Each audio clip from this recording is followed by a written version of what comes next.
Hello guys welcome to my another mini blog. आज सकाल सकाल मोटी पड़ा जाइए ट्यूशन रू फेरला बेले आम जाइलु खावाई सकाळु सकाळे खाइबार आज थिला इडली को पूरी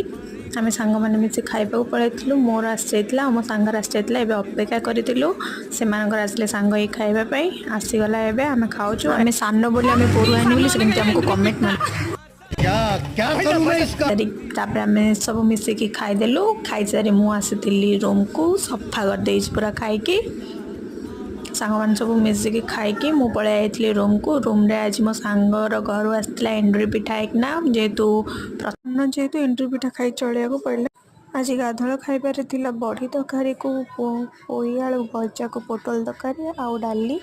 ता सहित पुणी कोबी तरकारी आज सब आसाला कोइन घर से चल आज संध्या काकुड़ी को लंका गुंड लुण खाई आम दीदी मु भाजी चा